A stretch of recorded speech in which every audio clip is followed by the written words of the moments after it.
విషయానికి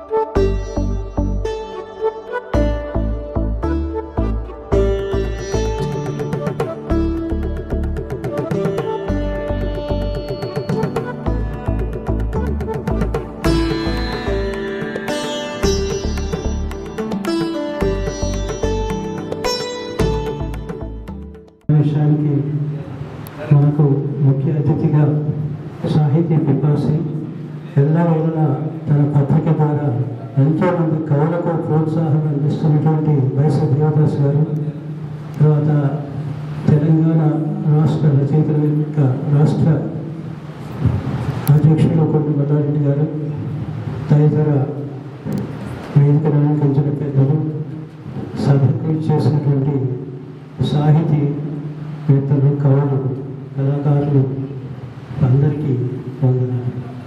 మనందరి చప్పట్ల మధ్య పుస్తకాన్ని ఆవిష్కరించాలని కోరుతున్నాము. గట్టి చప్పట్లు ఒకసారి. గఫూర్ శిక్షక్ గారి గురించి తెలియని ఏమీ లేదు. అయినా ఒకసారి ఆయన సామాజిక సమస్యల పరిష్కారం కోసం వివిధ పత్రికల్లో లేఖల రూపంలో సాగింది ఆయన రచన. తెలంగాణ ప్రజల బాధలకు అక్షర రూపమై నిలిచింది. సుమారు 200కు పైగా లేఖలు రాసి రాష్ట్ర స్థాయిలో సామాజిక ఏకకోణిగా ప్రత్యేక గుర్తింపు తెచ్చుకున్నారు. ఎన్నో సామాజిక కార్యక్రమాలు, మరెన్నో అవగాహన సదస్సులను నిర్వహించారు. తబ్దీల్ అనే తెలుగు వచన కవితా సంపుటితో సాహిత్య రంగంలోకి అడుగులు వేశారు. కొండ మల్లారెడ్డి గారిని కోరుతున్నాము. సమాజంలో ఉన్నటువంటి సందర్భం, ఏదో ఒక సందర్భాన్ని, గట్టి సందర్భాన్ని ఎంచుకొని, అప్పుడు లాక్డౌన్ సందర్భంలో ఒక కవన పుస్తకం వచ్చింది. తర్వాత ఆర్టీసీ కార్మికులు సమ్మె చేసినప్పుడు కూడా వారికి సపోర్ట్గా నిలిచి కొంత ఆర్థిక సాయాన్ని ఇవ్వడమే కాకుండా వారి పోరు యాదులో అంటూ ఒక కవన పుస్తకాన్ని కూడా వెలువరించాము. ఈనాడు ఉగాది కవి సమ్మేళనంగా ఈ పుస్తకాన్ని వెలువరిస్తున్నాము. కవన సమీరాలు అనే శీర్షికతో ఈ పుస్తకము ఆవిష్కరించుకున్నాము. ధన్యవాదాలు సార్. పుస్తకాలను ఆవిష్కరించవలసిందిగా సూరారం శంకర్ సార్ని కోరుతున్నాము. అదేవిధంగా కాశా నర్సయ్య సార్ గారికి అభినందనలు తెలియజేస్తున్నాము. ఎన్నీల ముచ్చట్లు సారథ్యంలో తెలంగాణ రచయితల వేదిక క్రోధి నామ సంవత్సరాది సందర్భంగా వెలువరించిన పుస్తకం కవన సమీరాలు.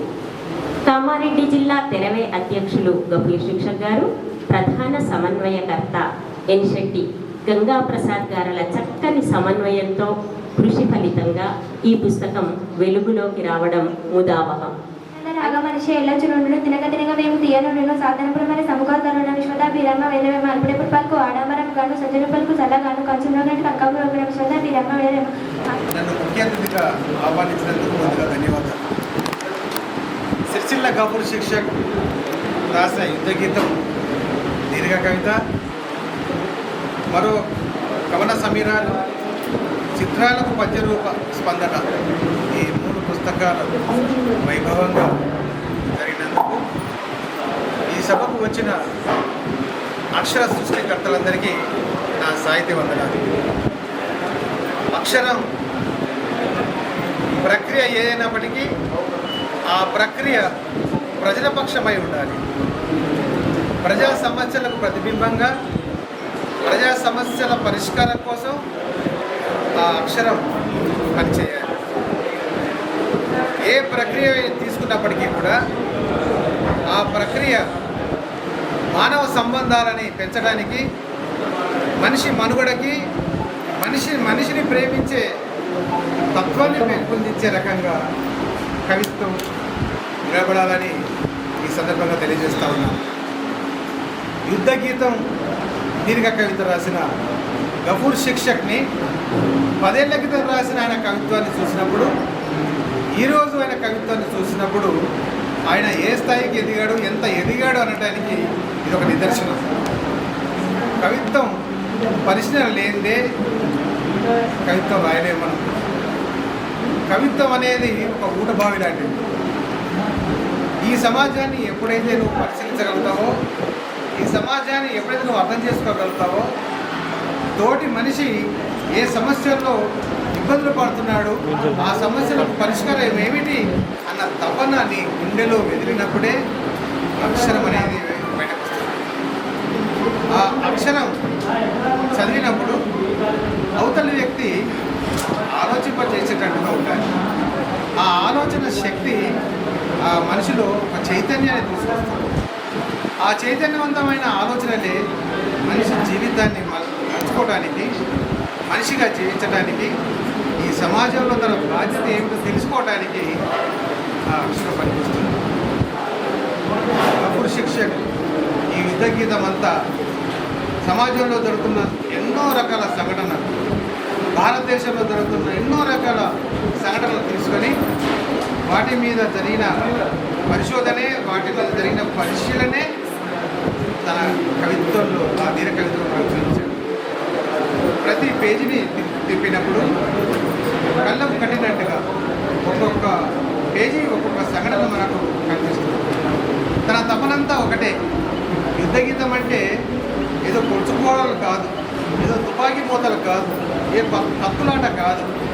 యుద్ధ గీతం అంటే మనిషి ఉన్న సమస్యల పరిష్కారం కోసం కలం ఎత్తండి, గలం ఎత్తండి, రాయండి, ఆ రాసింది 10 మందికి అందించండి.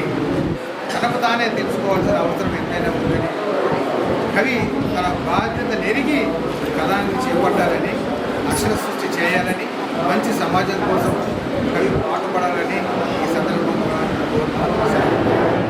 ఇక కామారెడ్డి జిల్లా ఆధ్వర్యంలో 3 పుస్తకాల ఆవిష్కరణ సందర్భంగా ఇచ్చేసినటువంటి ఈనాటి కార్యక్రమం ముఖ్య అతిథి నేటి నిజం తెలుగు దినపత్రిక సంపాదకులు అక్షర వెలుగు వైసా దేవదాస్ గారు ముఖ్య అతిథిగా విచ్చేసి 3 పుస్తకాలను ఇక్కడ ఆవిష్కరించడం అనేటటువంటిది జరిగింది. ఇది కామారెడ్డికి గర్వించదగినటువంటి విషయం. సాహితీవేత్తగా అక్షరాలను హత్తుకునేటటువంటి గొప్ప మనసున్న సాహితీ పోషకులుగా, అక్షరాలను తీర్చిదిద్దేటటువంటి క్రమంలో, కవులకు నిజమైనటువంటి మార్గదర్శనం చూపించేటటువంటి క్రమంలో ప్రథమ స్థానంలో నిలిచేటటువంటి గొప్ప సాహితీవేత్తగా ఈరోజు వైసా దేవదాస్ గారు నేటి నిజం దినపత్రిక ద్వారా చేస్తున్నటువంటి లైట్ వస్తుందా?